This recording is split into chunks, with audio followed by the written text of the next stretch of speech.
Good afternoon. We will now resume the briefing from staff to the commissioners. And we have one issue before us, just as a reminder. It is a prohibition of children's toys and child care articles containing specified phthalates, final rule. And at the table this morning is Dr. Babbage, Dr. Carlson, and Dave DiMatteo from the Office of the General Counsel. With that, we will resume questions. I will start with myself. I do not have any additional questions. Commissioner Adler? Not at this time, thank you. Commissioner Robinson?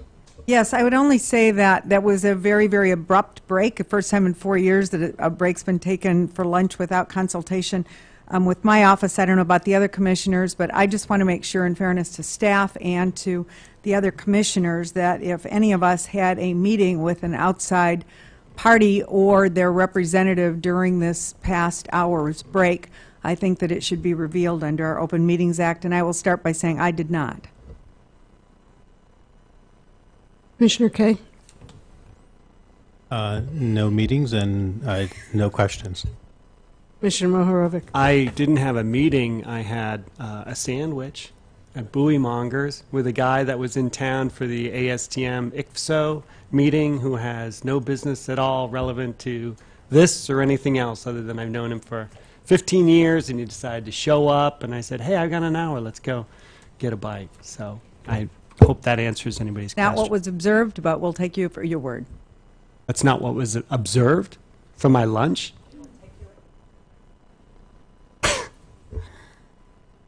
Commissioner Mohorovic? Thank you, Madam Chairman.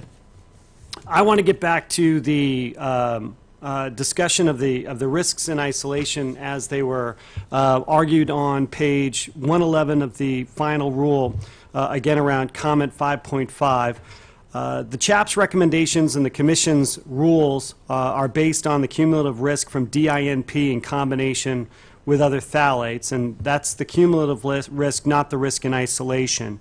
The briefing package states that the CHAP's and staff's recommendations to the Commission were based on the conclusion that reasonable certainty of no harm with an adequate margin of safety was not met because susceptible individuals had HIs greater than 1.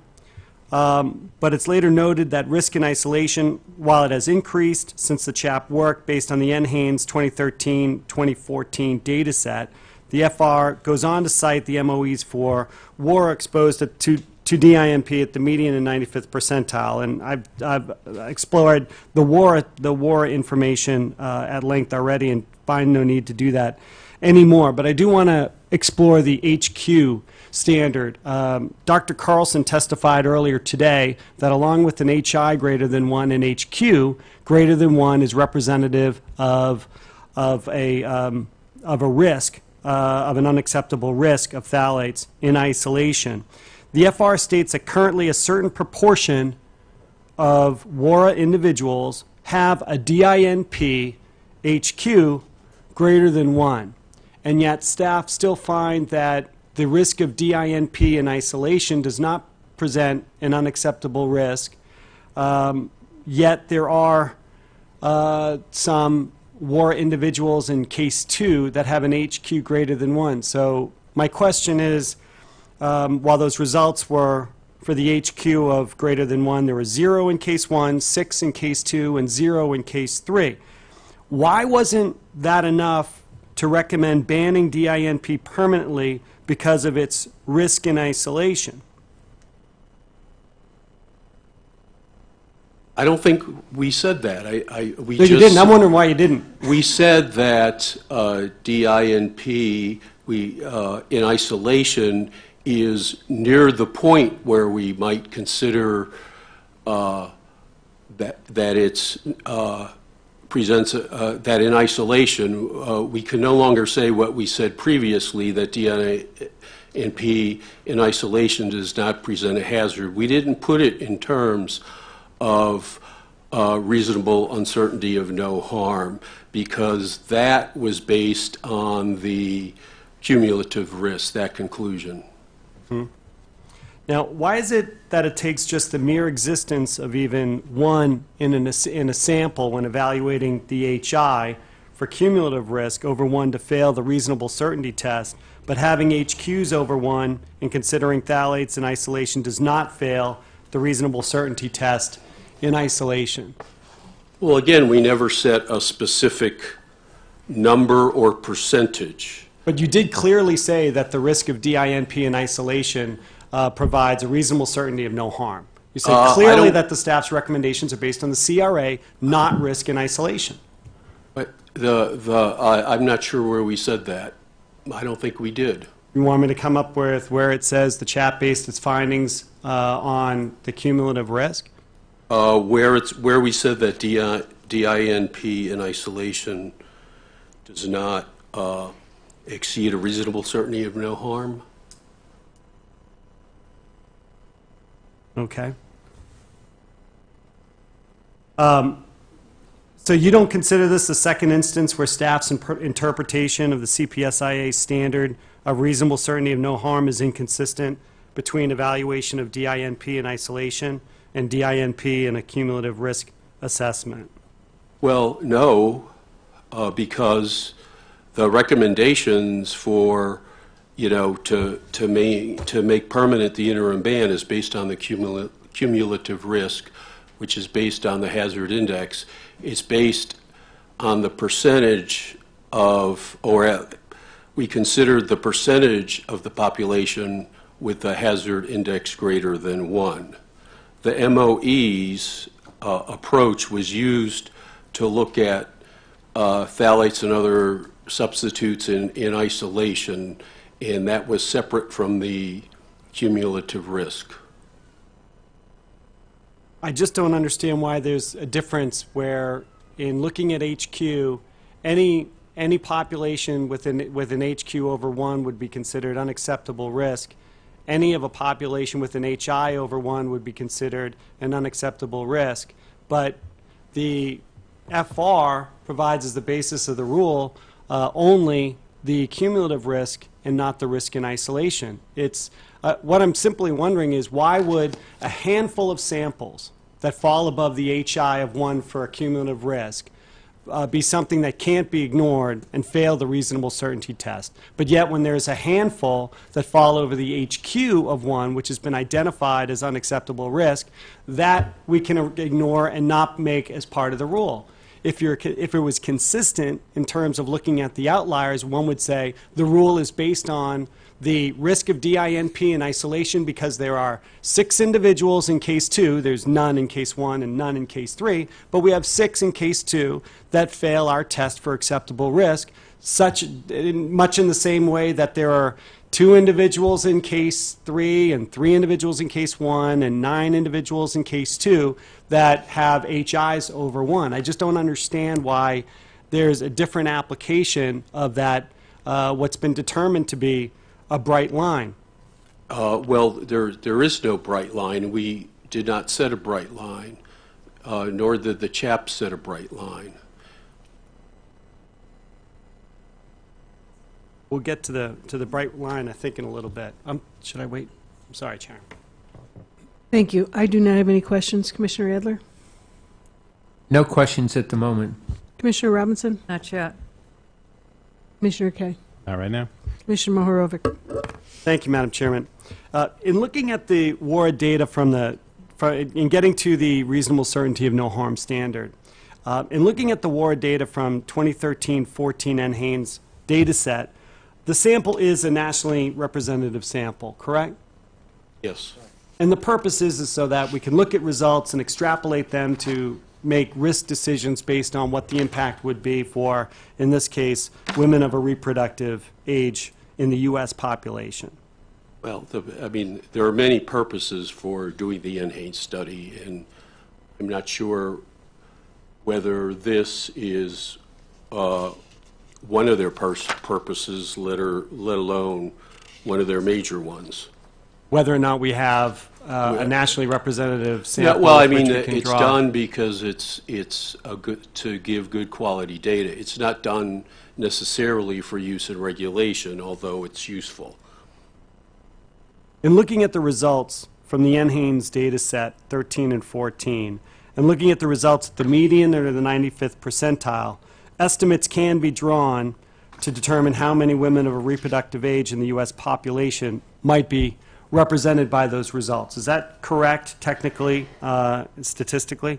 Say that again? In looking at the results of the NHANES data at the median or at the 95th percentile, estimates can be drawn to determine how many women of a reproductive age in the U.S. population might be represented. That depends on the particular value that you're looking at, and that's done on a case-by-case basis. The particular values I'm interested in is the median values and the 95th percentile values. My understanding is that the median values, you can calculate you can extrapolate to the population, and for certainly many of the 95th percentiles, I don't know if that's true for all of them. Oh, really? For all of them? What do you mean for all of them? Well, all the different NHANES sets? I was only interested different in NHANES sets, different cases. I mean, that's for the epidemiologist to answer that. Okay. Certainly.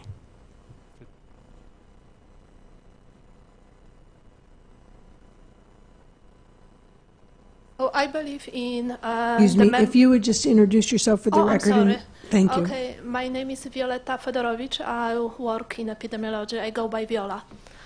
I believe in our package in tab A, we actually put the asterisk to the estimates that are unstable. So unstable estimates, it means that their confidence interval is very wide. We cannot really say that they have a high variance. So sometimes the estimates are not reliable, and that was mostly for 99th percentile because the sample size is small and the variance is high. So we got some numbers, but it's not reliable numbers. For the median, yes, you can use the median and you can estimate the percentage of the people who will have hazard index higher than 1, and for 95th percentile, for some of them, you can. But there is asterisk in the tab A for those that would not recommend you to use it. Right. As you mentioned, it renders those results unreliable, right? Yes. Yes. For this, because the variance is sometimes very high or cannot be even estimated, and that's, I cannot tell you, what the confidence interval is, or is it too wide? So I'm giving you some number, but, it's in the wide range. Would you consider them unreliable for basing risk for risk management purposes? If we put the asterisk there, I would consider from the statistical point of view that they're not stable or not reliable. So we So can't, yeah. You can say if you take another sample of the enhanced data, you can get the different results. That's what means when it's unstable. I see. That is incredibly helpful. Thank you. What about a confidence interval? I mean, a lot of times with risk assessments that I've seen in the private sector, usually a result is given around a confidence interval. For instance, in the testing world with observances of a nonconformity in a pass-fail test, if you did that same test 20 times, I would tell a customer, if you did that same test 20 times and recognized no nonconformities, all you could say about that work was that you're 90% confident that your defect rate is under 10%, even with basically 20 straight passes in a row. But that's something that's actionable for management.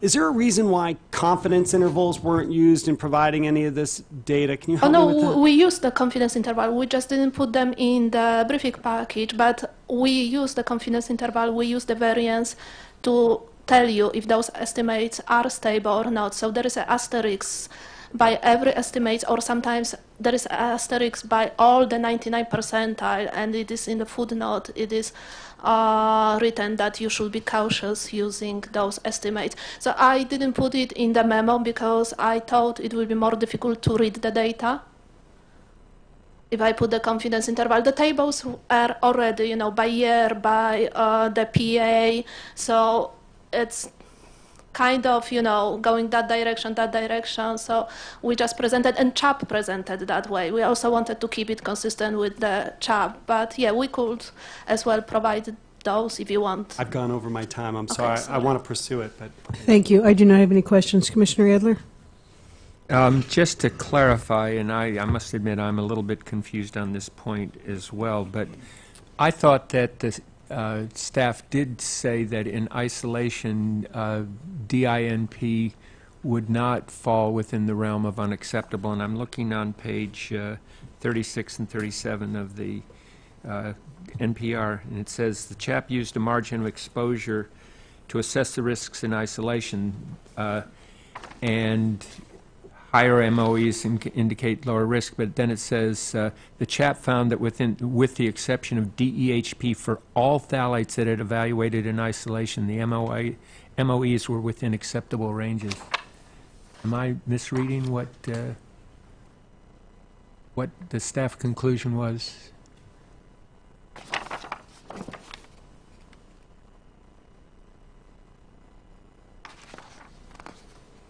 Pages 36 and 37 in the NPR document. I thought I did.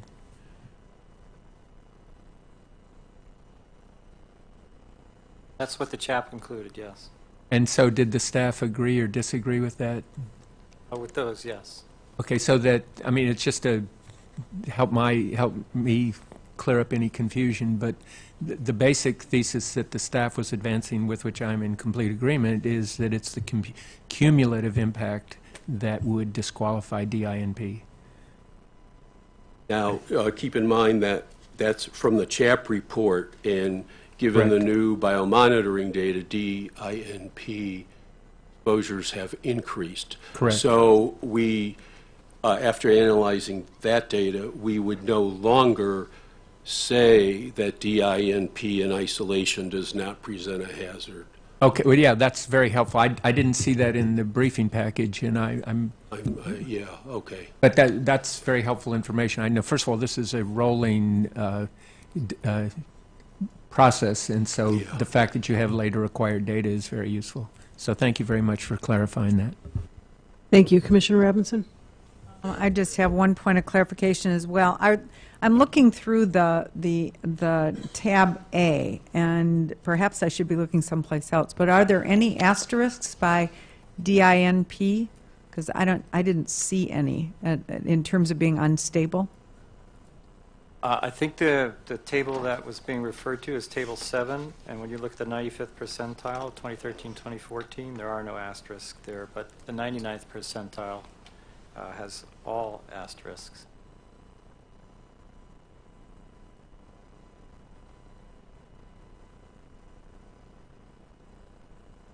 Right. Okay. Thank you. Anything further, Commissioner Robinson? Commissioner Kay? No. Commissioner Mohorovic? thank you, Madam Chairman. So getting back to the confidence intervals, you considered providing confidence intervals around those data points, but I think your answer was in terms of continuity with the CHAPS approach, it was considered and rejected. Is that something that could be provided if they've already been done but just not made part of the materials or any of the tabs? I'm Yes, sorry. ma'am. Yes, I can provide it. As I said, those asterisks are based on the confidence interval. If the confidence interval was too wide, when the variance was too high, there is asterisks by that. And I can provide the number. So I can just, send the SAS output where their confidence interval. So I just didn't put it in the table once I thought the chap didn't put it, and from another side I was thinking it would be easier to read if I make the table, too big, too complicated. It just would be maybe too difficult to follow, but... Understood. Thank you. And I think it would be helpful. I think I'll work with the chairman to see if we can get that made part of the public record, because if in fact we're making the basis of regulatory decisions on the 99th percentile that have confidence intervals that do not in any way reflect reasonable points of confidence to be the basis of public policy decisions, I think that would be important. I know it'll be important to inform my decision. I don't know if it'll influence anybody else on the commission, but it certainly would influence me. Would you respond? Yes, we'll provide it. No, thank you. I thought you wanted to respond back to that. Thank you. and getting on a little bit longer with the reasonable certainty of no harm, with the acceptable risk is HI less than or equal to 1. The CHAP determined that approximately 10% of pregnant women and 5% of infants had an HI greater than 1. And Dr. Babich, you testified when we had a briefing on December 17th that 90% of pregnant women had an HI less than 1, therefore 10% of pregnant women were at risk. You testified and the CHAP reported 10% of the U.S. population. So that's correct because it was statistically valid to derive 10% of the U.S. population from that given at the time a couple of years ago. I see you're nodding correct. I appreciate that. In the NPR, the Commission proposed phthalate prohibitions because, quote, the proportion of populations not affected by cumulative exposure to phthalates did not meet the standard of, quote, a reasonable certainty of no harm with an adequate margin of safety, end quote. In the briefing package to this final rule, it states that the Commission didn't establish directly that there was a specific proportion of the U.S. population that must have an HI less than or equal to the 1. The point I'm trying to make is the NPR and the CHAP specifically were making decisions based on the impact to the U.S. population.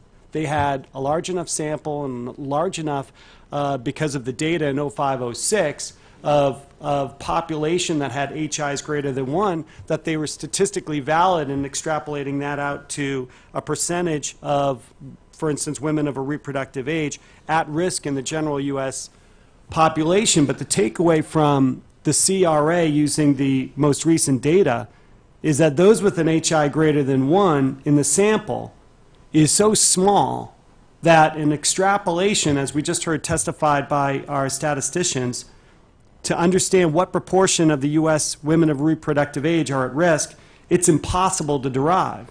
So when we cannot determine what percent of the U.S. population of women of a reproductive age are at risk, how are we justified in recommending a ban?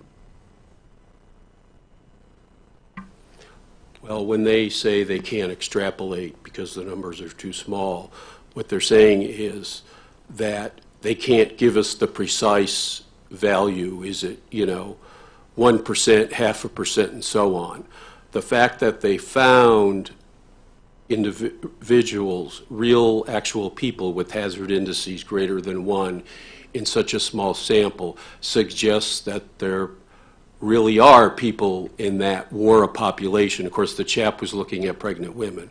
But the WARA population, there are people with the hazard index greater than 1, and very likely are more in that population. Out of, you find individuals in a sample of 500 and something.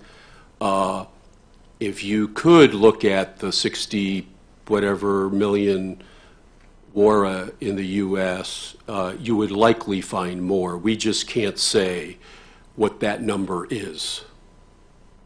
Thank you. My time's up. Thank you. Commissioner Adler. I'd just observe, and I don't know if there's any relevance to this, but the trigger point that we and most other agencies have for carcinogenicity is 1 in a million. And that's why I was trying to see if there any way if we could extrapolate from the 538 cases. But if you extrapolate, that's well above whatever the level of concern would be with respect to carcinogenicity. And is there any analog we could make between those two approaches, or are they just on such separate points of reference that I shouldn't be making that comparison? Well, again, this is about the definition of reasonable certainty, no harm is, well, it's not been defined. We use as the default for cancer 1 in a million. Some people would put, in terms of the hazard index, would say, if 1 in a million, so suppose you could measure that hazard index in those 60 million.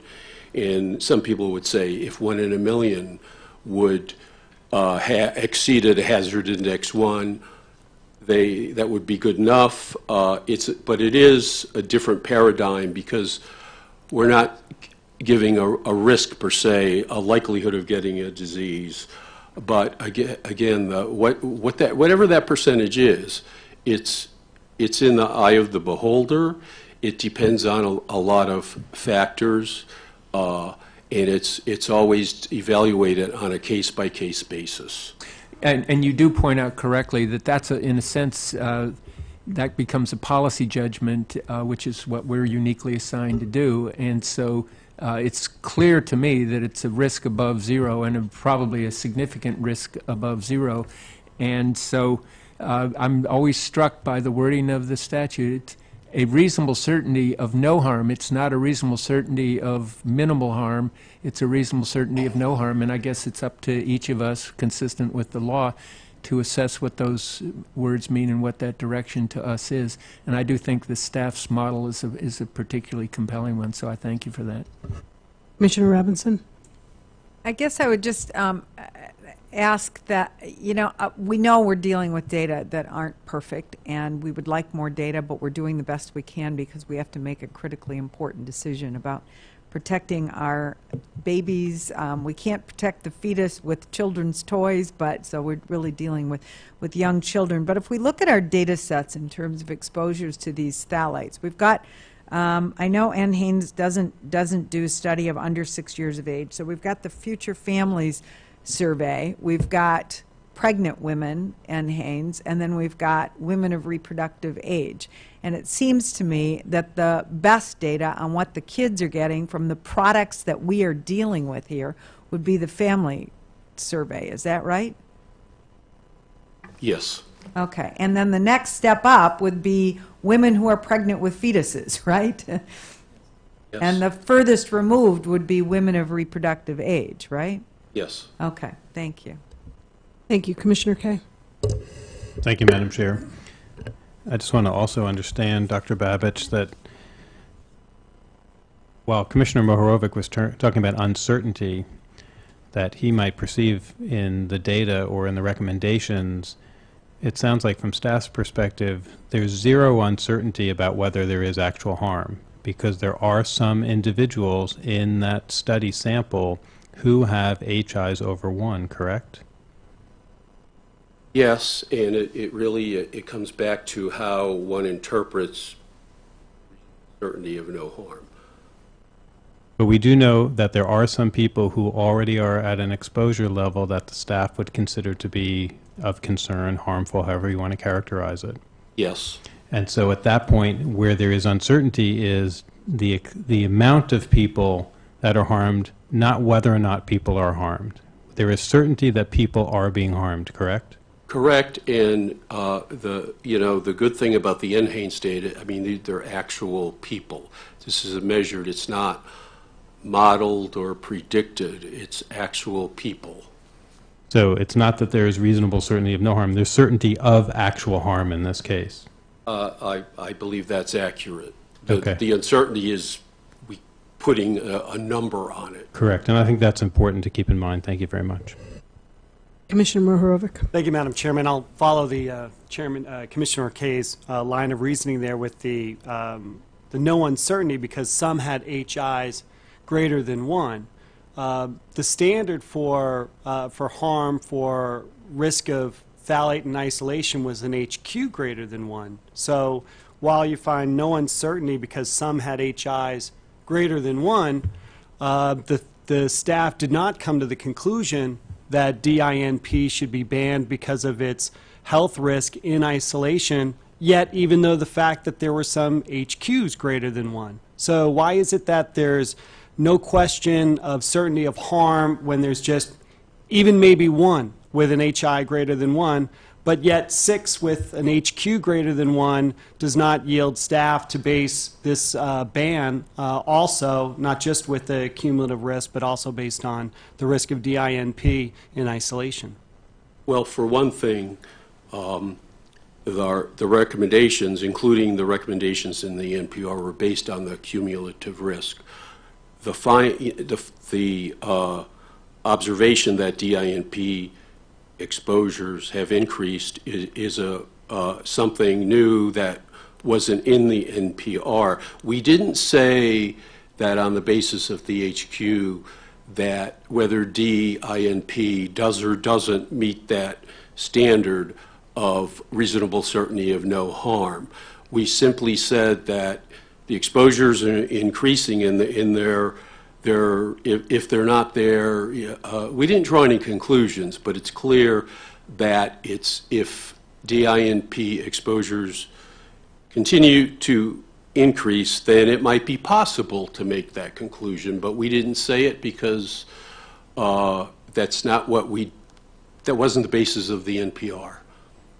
Because it wasn't part of the CHAP's finding, and I realize that there's statutory language that the conclusions be based on the CHAP, but the CHAP's exposure estimates in DINP using 0506 data would never have yielded one to recommend banning DINP based on the data that they produced for the CHAP. Staff found a couple of very important scenarios to make recommendations outside of what the CHAP did as well. So I'm wondering why, in this situation, banning DINP based on its risk and isolation wasn't included in that list, because it failed our very own test, which all it takes is just 1 over an HI of 1 or an HQ of 1 to render it failing to provide a reasonable certainty of no harm. Well, because the original recommendations from the CHAP and the NPR were based on cumulative risk, not risk in isolation. We discussed that issue, but we didn't make any firm conclusions, and we didn't use that as the basis for the final rule. Mm-hmm.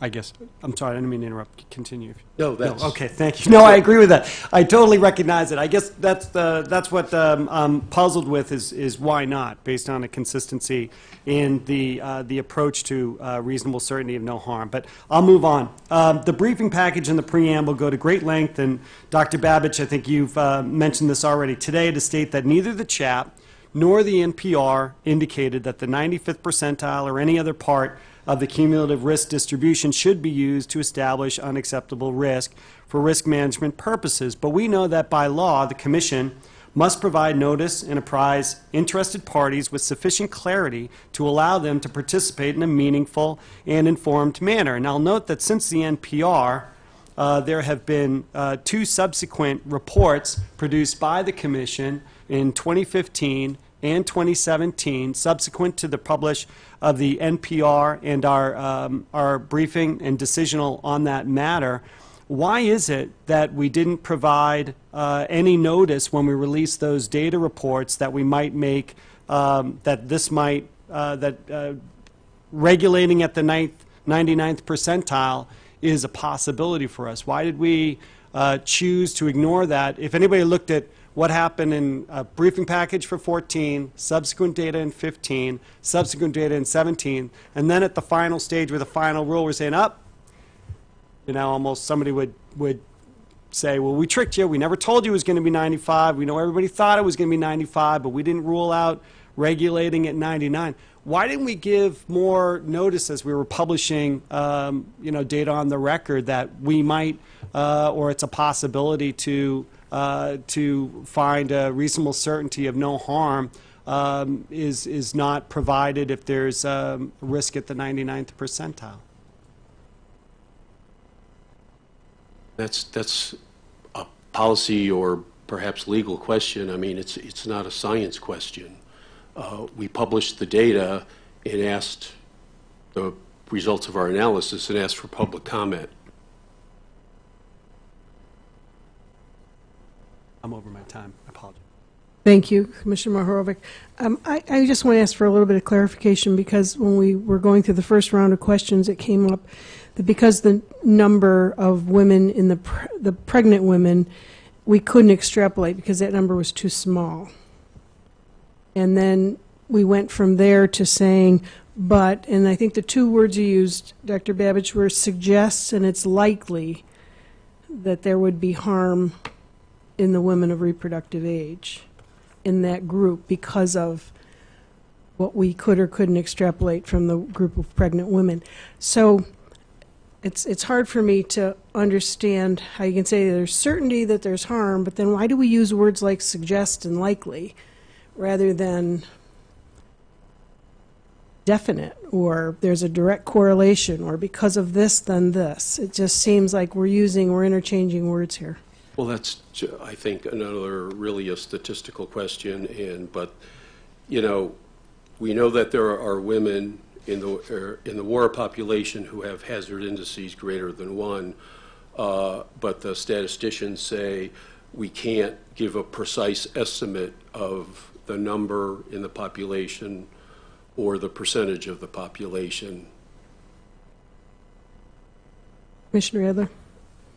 Just need to clarify the question that Commissioner Mohorovic was saying. He's stating, or at least implying, that when we got these later NHANES data, we did not publish them and ask for comment, or am I mistaking what you're talking about? Yeah, would you yield? I don't want Yes, to take please your time. do. Thank you, Commissioner Adler. No, I'm not saying that we didn't go out for comment. I'm glad we did, but I think what there was a reasonable understanding that the 95th percentile was the key percentile to evaluate results. What we didn't do, and what we hadn't done through the whole promulgation of this rule, is give any indication that we might be making regulatory decisions based on the 99th percentile. That's taking a lot of your time. I apologize. No, that's a fine point, and it is one that is debatable, but I think the staff response was we never said that we were going to use the 95th percentile. We talked about it in the NPR, but ultimately that's a judgment for us to make, and the staff has made a recommendation, but ultimately we have to decide whether we want to do that. But I don't think we're taking anybody by surprise. Commissioner Adler, do you have any other questions? Commissioner Robinson? Nothing right now. Commissioner Kay? Nothing right now, thanks. Commissioner Mohorovic? Glad we sped back up so I could continue this, Commissioner Adler. In response to that, I would say that our NPR clearly said, based upon 10% of pregnant women and 5% of infants who would be at risk, we're going to promulgate this rule. Now, somebody might look and say, well, what is the smallest possible percent that the commission considers unreasonable? Not 90, because then 95 it's 95 would be the smallest. So that's why I believe that people that were observers of this rulemaking felt very clearly that there was 95%, and also, as I mentioned earlier, that the staff consistently said that the reason we find DINP in isolation not at risk is because WARA, the MOE for WARA, at 95%. We kept saying 220 at 95%, 220 at 95%. We never said what is it at 99th, and in fact it found out that we never even calculated what it might be at 99%. So anybody reasonably would consider 95% is what we're using. So that's I'm sure you'll want to follow up on that. I'm happy. Should I yield? Would you like to yield if you want to? Why don't you continue Okay. asking your questions? Thank you, Commissioner Adler.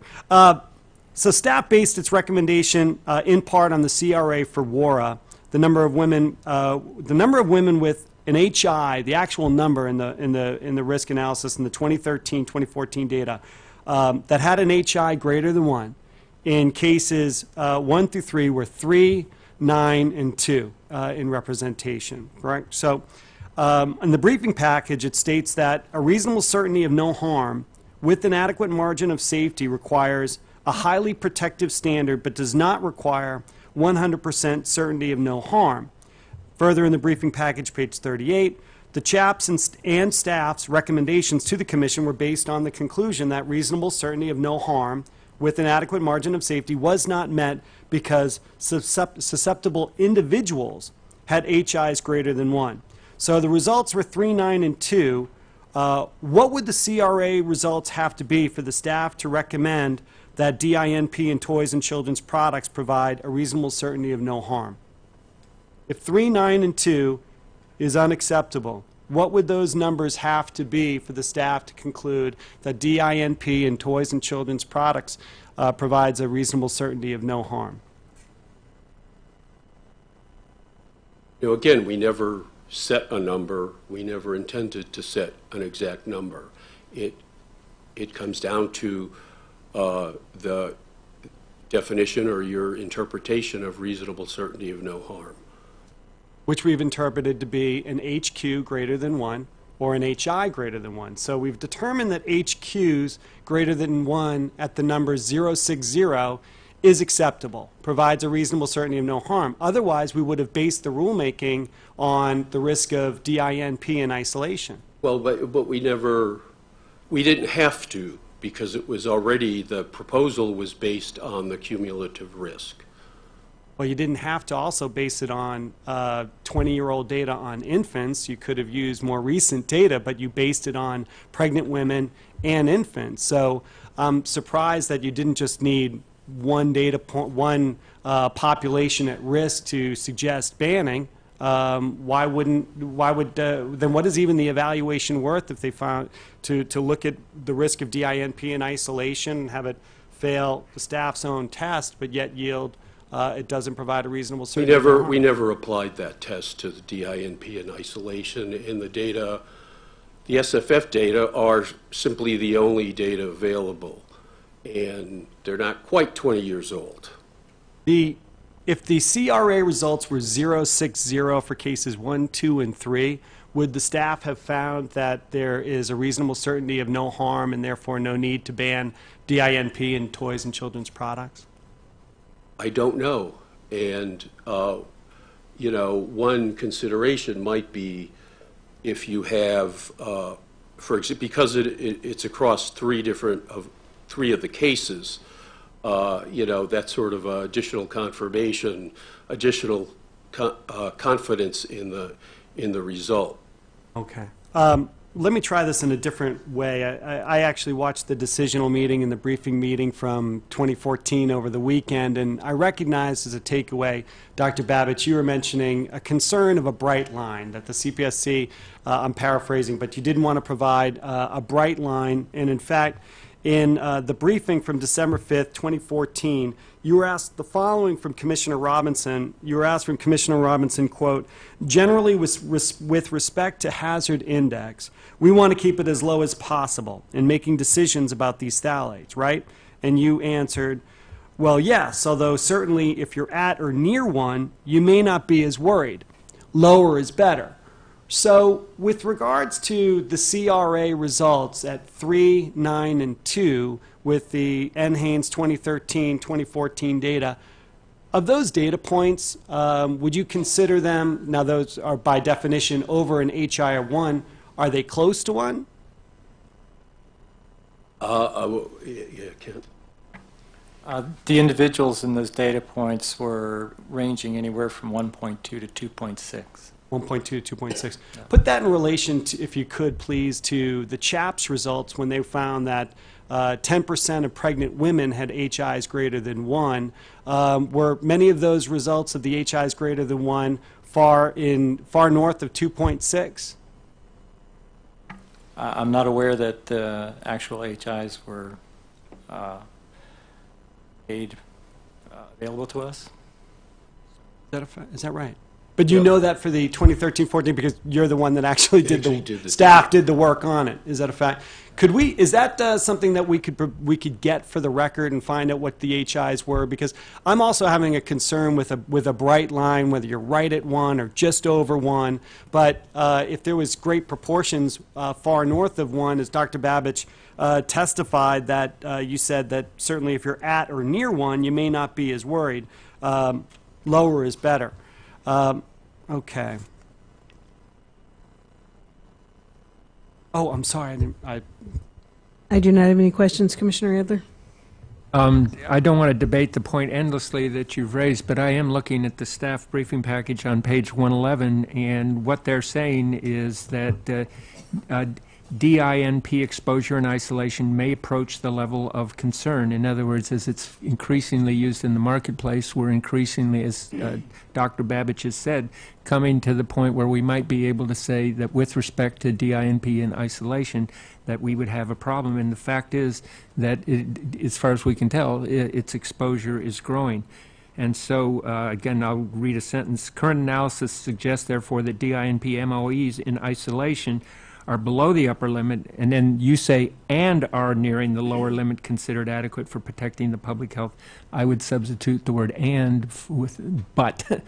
But I think that's making the point that this is a dynamic issue before us, and I think what the staff is doing is entirely consistent with the precautionary principles set forth in the statute. And I'm sure we will debate this at the decisional as well. Commissioner Robinson. Yeah, I just want to make sure this is perfectly clear. Commissioner Mohorovic said, quote, you didn't have to use 20-year-old data on children. Is there more recent biometric measurement of children than the Future Families Survey? No, there's no more recent data, at least not that's available to us, and that's the latest data available. And I'm following up a little bit on what Commissioner Adler was saying, but I just want to tell you what my understanding is and tell me if I'm wrong, that you did not conclude that the risk of DINP in isolation is not a reason to ban, but you simply made your recommendations based on cumulative risk. Is that fair to say? Right, and because it's consistent with the NPR. Thank you. Commissioner Kaye. Nothing right now, thanks. Commissioner Mohorovic. Thank you, Madam Chairman. I wanted to get into whether a comment 5.3, if you want to get to that point. In terms of the answer that I read in comment 5.3, the commenter asked the following, or the staff in terms of putting several comments into, I think, buckets is the way we describe them, right? So this is a quote from tab B. Many commenters noted that diet is the primary source of exposure for DINP and other phthalates in infants and children, and that children's toys and child care articles contribute very little to overall phthalate exposure, especially for women of a reproductive age. Contribute very little to overall phthalate exposure, especially for women of a reproductive age and fetuses. Permanent prohibition would have little effect on their overall risk, and thus the prohibition is not supported.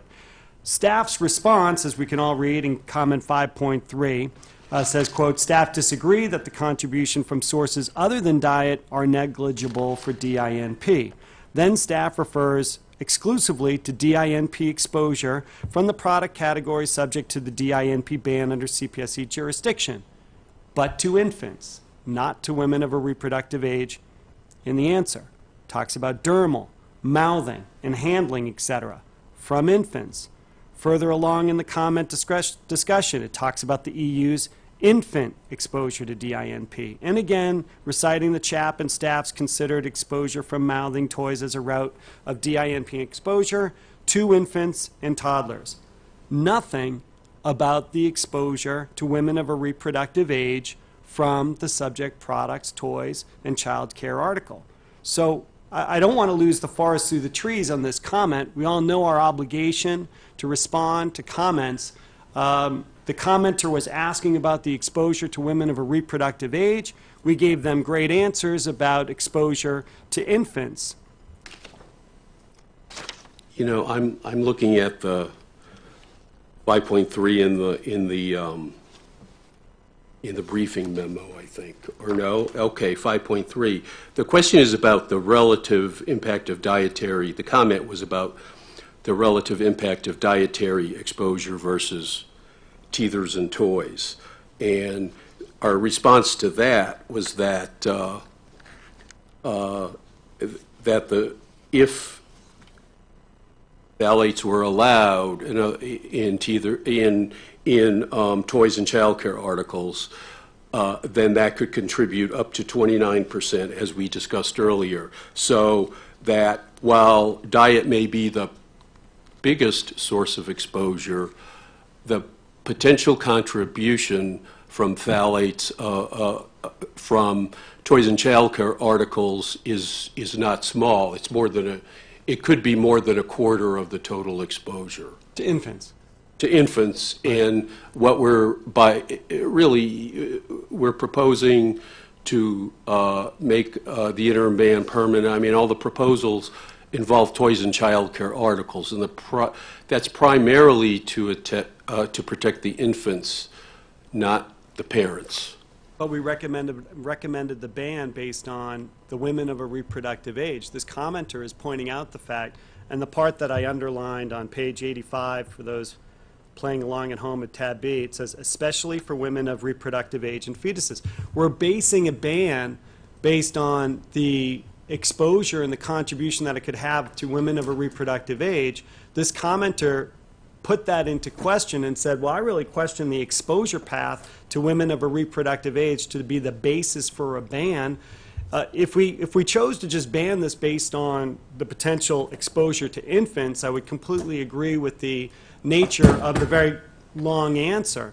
But the long answer said nothing about the exposure to women of a reproductive age. They asked about exposure from these products, and we gave them a ton of great information about infants. The comment, it says, many commenters noted that diet is the primary source of exposure for DINP and other phthalates in infants and children, and that children's toys and child care articles contribute very little to the overall phthalate exposures, especially for women of reproductive age and fetuses.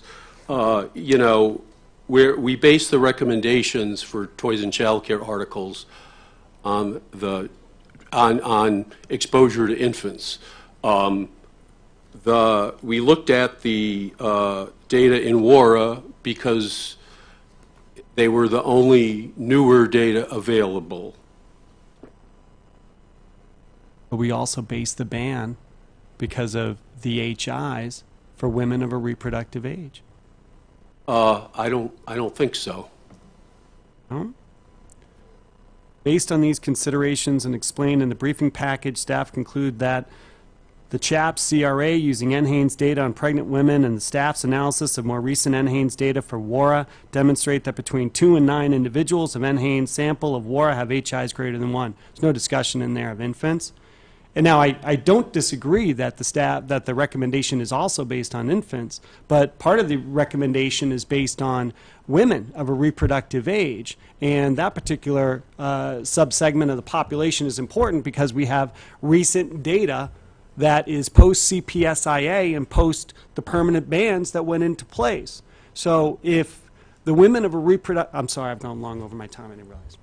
Thank you. I do not have any questions, Commissioner Adler. Well, picking up on Commissioner Mohorovic's point, the comment did not say... Commissioner Adler, could I interrupt just 1 second? I really apologize. I would have been happy to work through lunch had I been consulted, but I wasn't, and I have a prior commitment. I just want to apologize profusely. This is a hugely important issue to me, and I'm very, very sorry that I have to leave early. Maybe next time you'll ask my office and we can work through lunch. I apologize, Commissioner Adler. I'd be delighted to yield if you need... Okay, Well, back to the point that I was making, and I just don't read the comment the same way Commissioner Mohorovic does. It wasn't asking exclusively about WARA. It said infants and children and contribute very little, especially for women of a reproductive age. But let's go back to the essential. What we're worried about is infants, and what the WARA data do provide a surrogate for us to assess the risk with respect to infants. But this response to the comment very clearly focuses, as it should, on infants' DINP exposure, and they say primarily from diet, but then, as Dr. Babich was saying, over a quarter of it could be due to the presence of DINP in the evaluated toys and child care articles. So I guess I'm not certain why we want to be so focused on the WARA data when the actual concern is with respect to infants. Thank you, Commissioner Kay. Nothing right now, thank you. Commissioner Mohorovic. Thank you, Madam Chairman.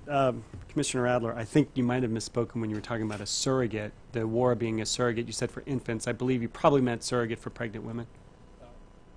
Yes, that's what I thought so, too. I'm sure everybody else had that same understanding as well. Thank you. I want to talk about the infant data now. The final rule on page 63 to 64 describes the median total exposure to WARA went down 20%. But there's no new data on infants or pregnant women. that are available to quantify the effect of changing exposures. Staff suggests, quote, if the overall phthalate risk to WARA has declined since 2005-2006, it is possible that exposure and thus risk to infants has also declined. However, no new urinary phthalate data on infants are available to quantify these changing exposures. We've heard about the TIDES data set.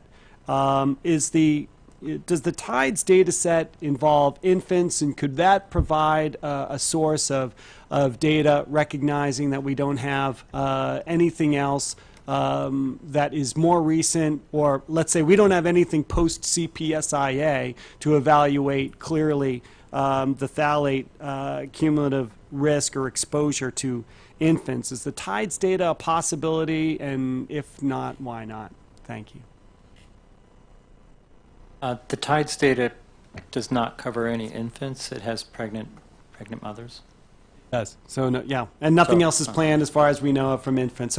So I don't dispute why we looked at the SFF data, and I think we also, the packages continue to recognize also that those results were pre-CPSIA. But we also recognize that the WARA exposure between 05, 06, and 13, 14 went down 20%.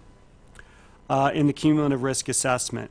I'm wondering really what we expect to have happened to the infant total exposure, perhaps using our best professional judgment in relation to infants. So if we know that women of a reproductive age, that their cumulative risk went down a total of 20% from pre-CPSIA to post-CPSIA, wouldn't we expect infants to have an even steeper decline, given their given the proportion of their impact and exposure to child care articles and toys that pre-CPSIA, which the SFF data is pre-CPSIA in those bands on the most potent phthalates? Wouldn't we expect the infant total exposure to go down even more so because of their exposure to those particular product categories, which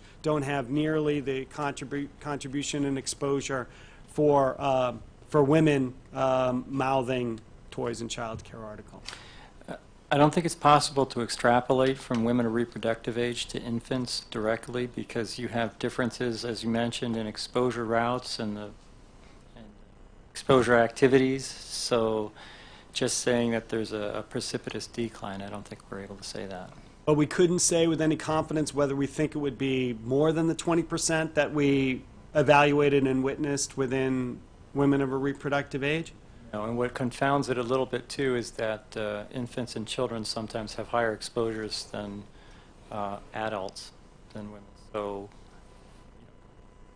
okay, I'll get back to that.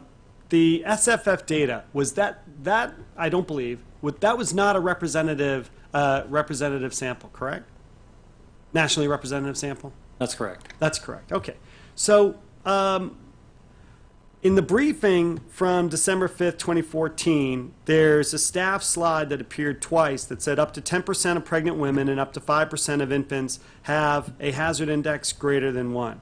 How could we say, I could understand with NHANES being a nationally representative sample, and we had a large, at least with the CHAP data, we had a large enough group of women in HI over than 1 that we can then draw that national extrapolation and then yield with confidence 10%, or pregnant women, not NHANES, 10% of pregnant women in the U.S. population. But if the SFF data was not a national representation, then how can we say with confidence that 5% of infants had an HI greater than 1? Wouldn't you need to start with a national representation and have enough samples that would provide, the statistical confidence to then to make a national extrapolation? So the SFF data is not a statistically representative sample. It's not a stratified random sample in the sense that the NHANES study is, or our NICE data are. However, it was a multi-center study conducted across multiple multiple medical centers across the United States. It's a good study, and as much as we would like to, we don't always have that level of statistical certainty. And it's also, remember that these are actual, again, they're actual measurements in actual mothers and their infants.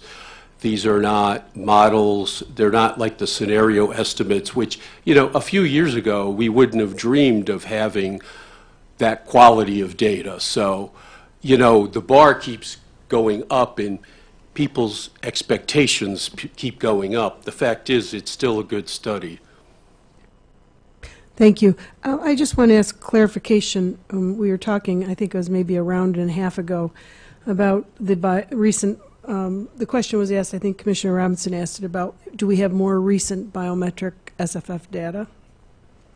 And you said, I didn't hear your answer. You said it wasn't available to us. Does that mean there is more recent data, but we just don't have access to it, or it's somewhere, but does it cost money to get the data? What did you mean by that comment? Yeah, so we looked, actually, both when the CHAP first started, we looked for sources of data on infants.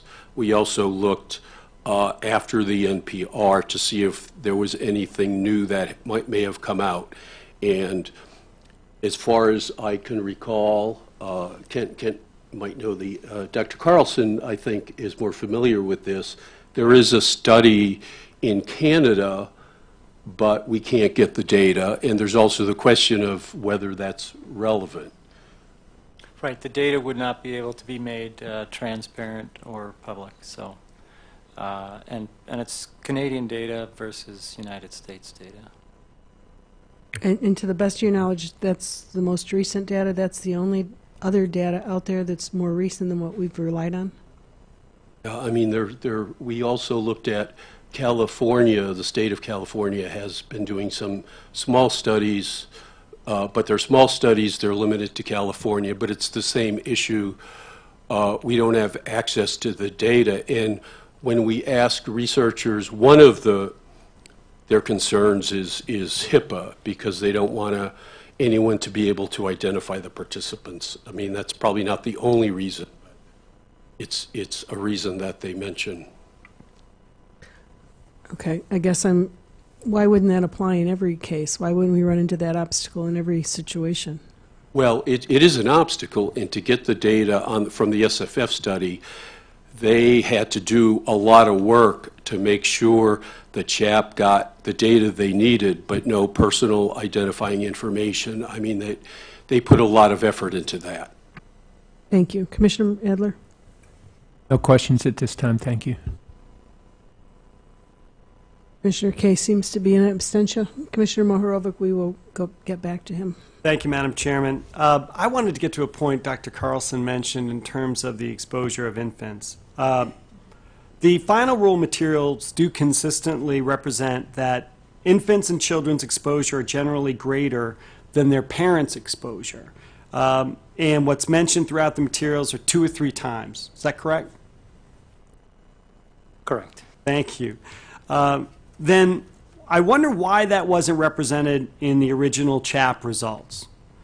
Twice as many pregnant women were found to be at risk in evaluating the cumulative risk than infants. In looking at the NHANES 0506, when we started to evolve to using women of a reproductive age as a surrogate, we found that 3% were at risk, and infants at 5%. So if infants are 2 to 3 times more susceptible to risk, then why didn't that bear out in the same data used in the same time period, et cetera? Because the data does not reflect that infants have 2 or 3 times more exposure. Now I know that wasn't of their parents, but 2 to 3 times. Did you mean specifically just their parents, or 2 to 3 times greater exposure than, say, for instance, pregnant women or women of a reproductive age? So the 2 to 3-fold is, again, it's like the 29%. It's based on the average exposure. Doesn't necessarily translate to the the percentiles or the percentage with the hazard index of 1. Most of these studies that we cite in the package are looking at just exposure, and they're not calculating hazard indices. That's a whole different analysis. But there is data with phthalates and other chemicals where people look at parent-child pairs, and on average, the children do have higher exposures. I guess I'll fail to understand why that's the case when the cumulative risk, the point of the cumulative risk is to find out the total risk, and we found that half as many infants were at a higher risk exposure than pregnant women, but yet the qualitative material says that infants are have 2 or 3 times more the exposure. It should be the opposite. It should be pregnant women at 95 and infants at 90, and therefore there would be twice as many infants at the unacceptable risk range. Well, that's a consequence of looking at a distribution as opposed to averages and other point estimates.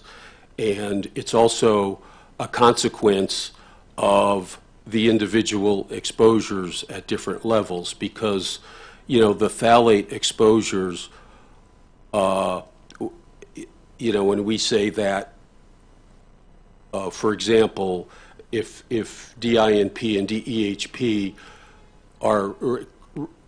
contribute roughly the same amount to the risk, that's an average value, but each individual has a different exposure to a different mixture, or exposed to phthalates in different proportions.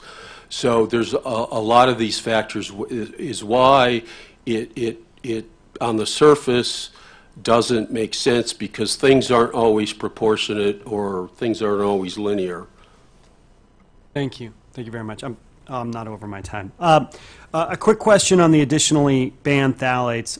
Staff concurs with CHAP's recommendation to ban DIBP, DPENP, DHEXP, and DCHP because they cause the same phthalate syndrome effects, or MRDE.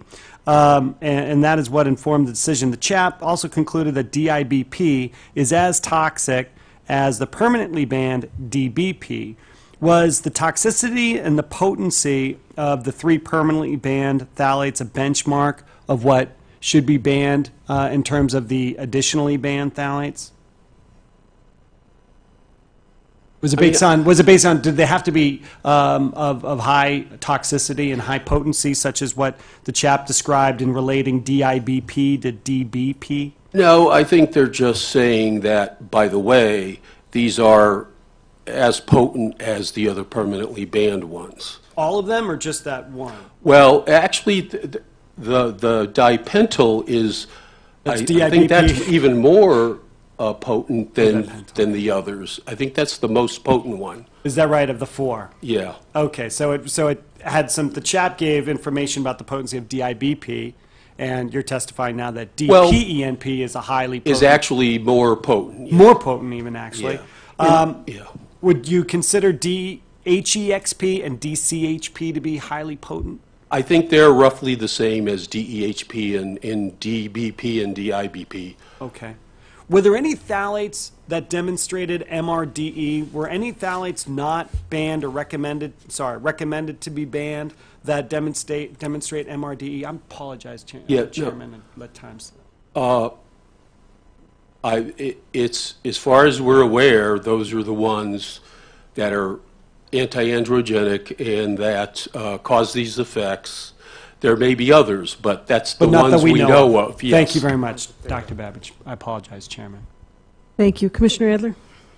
No questions at this time, thank you. Back to Commissioner Mohorovic. Thank you, Madam Chairman. The CHAP decided on 5 phthalates to contribute to the cumulative risk assessment: DEHP, DEHB, DINP, DBP, BBP, and DIBP.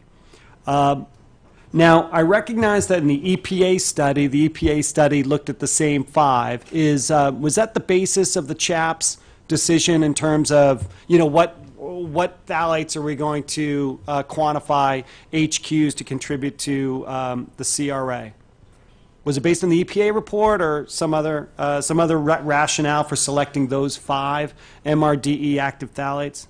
Well, it's not based on any single report. As explained in the CHAP report, the NPR, and probably this briefing package, they looked for, the CHAP considered, does it cause these MRDE effects, and is there biomonitoring data?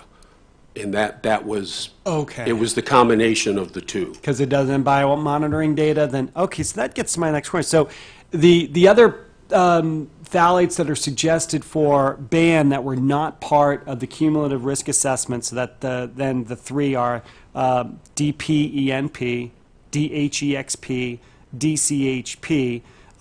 They have been shown to cause phthalate syndrome, MRDE. But is that the problem, that in the NHANES data did not have human biomonitoring data on those particular phthalates for them to be included in the cumulative risk assessment? Well, right. I mean, NHANES can't test for everything. Agreed. They say that they can detect the pentyl, but it's not part of their routine assay. And I think the DCHP may have been dropped. I mean, it was in some cycles. I think they dropped it because it was the exposures, it wasn't detected as often as the others. Okay. Either because it wasn't detected or there wasn't the human biomonitoring data. Well, I think they dropped it from the DCHP.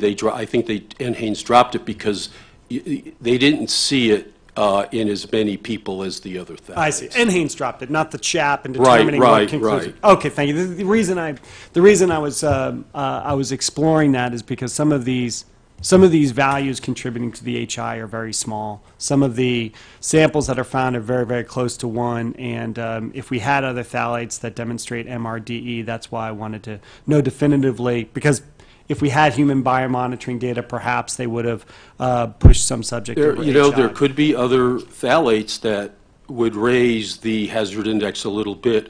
We know, it's in the CHAP report, that there are other kinds of chemicals that also contribute to MRDE, and they're not part of the, just because of the fact that they are not phthalates and they were not measured in the same people, so that's why the CHAP had to treat them a little bit differently.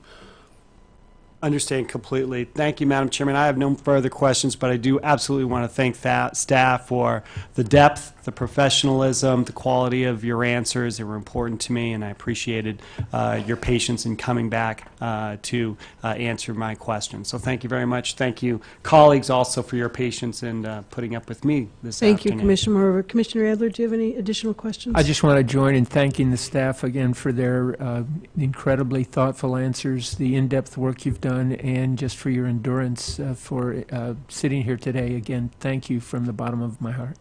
Commissioner Kaye? Thank you, Madam Chair. I'm going to have to test that endurance just a teeny bit more, Dr. Babbage, because there's something that Commissioner Mohorovic had asked you about earlier that I couldn't figure out what was going on and trying to understand it for myself. And he was talking about the difference between the 99th percentile and the 95th percentile. Do you recall that conversation with him? A little bit, yes. So what I would like to understand is, and I think maybe you can help me tease it out, it seems that there's a difference between the 95th percentile and the 99th percentile, and saying that 95% of women of a reproductive age have an HI below 1 and 5% have an HI above 1. Are you following me so far? Yes. And similarly, there's a difference between saying the 99th percentile and 99% of women of a reproductive age have an HI below 1 and 1% have an HI above 1, correct? Well, that's, I think we're getting into the realm of the statisticians. But those are two different concepts, correct? To talk about actual numbers between 95% of women not having an HI above 1 and 5% having, that's different than talking about the 95th percentile, for instance, in the way the CHAP talked about it? In fact, it says in the briefing package somewhere Staff notes that while the CHAP presented the distribution statistics described above, meaning 50th, 95th, 99th, the CHAP focused on the proportion of the population with HIs exceeding 1, not only particular percentile of the distribution. In other words, those, again, the 95th, 99th are, you got to report something, and that's consistent with how other people report data like this. But that doesn't necessarily mean that we're regulating at the 95th or the 99th. Correct, and that was actually the point that I wanted to make, that ultimately, as I understand it in the NPR, we didn't say that we're regulating at the 95th percentile. What we said is that we find that if 5% of women of a reproductive age have an HI over 1, that does not constitute a reasonable certainty of no harm with an adequate safety margin. And similarly, we can be consistent with that and say even if a smaller group than that, based on later NSANE data, let's say you go from 5% to 1%, that still as a policy matter can still qualify as not being a reasonable certainty of no harm. Does that make sense? Well, it's exactly what our intention was, and I think perhaps some commenters misinterpreted that, but it was not our intention to do that exactly. We were not saying that by any means saying that 95% is as far as we're going to go. You could say that it's sort of a minimum that we could go higher, but we didn't say that was it. And I think that, and you can tell me if you're wrong, I think what you're saying is that while 5% of the women of reproductive age in that survey was enough to trigger no reasonable certainty or a reasonable certainty of no harm, meaning it didn't meet that threshold, that what you weren't saying that was the line for it.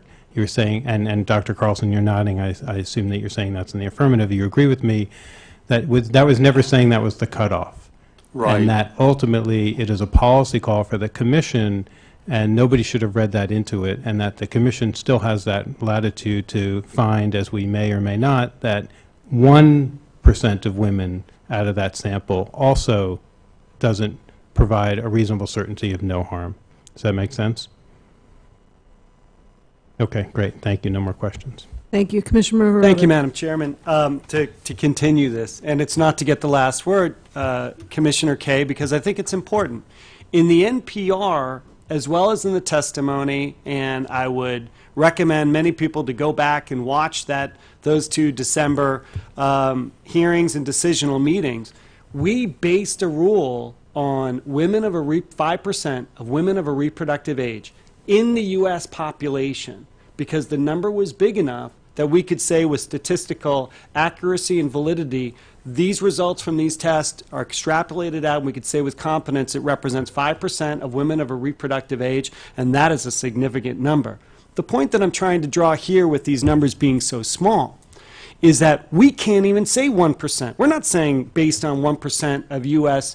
women of a reproductive age in the U.S. population. The numbers are so small, we can't even say that with any consistency. Sure, we can say it was 2 in case 3, and it was 9 in case 2, and it was 3 in case 1, but we can't say anything about what that means to the U.S. population. I would imagine that's what this commission is really going to be making decisions on. What's going on? What can we learn and derive in terms of the U.S. population that we're charged to protect? So that is the significant difference here. And as you heard from our statistician coming in and saying those numbers are so unstable that they provide no confidence, and the estimates are not reliable. So I'd happy to yield, please. I think that we've now moved into what we'll certainly be discussing at length in the decisional next week, and it's a good preview, but hopefully if we don't have any more questions, we can put everybody out of their misery. But I'm ready to continue this discussion with you next week, and I'm sure in the interim. Thank you. Commissioner Adler. Thank you. I believe all of the questions are completed. Again, thank you to Dr. Babich, Dr. Carlson, and Mr. DiMatteo, and to all of the staff who stayed behind in the rows behind the hearing table. Thanks for your patience and your diligence, and we do appreciate all the work that has gone into this package. And no doubt, we all are looking forward to next week's decisional. With that, we will end this briefing of the Consumer Product Safety Commission.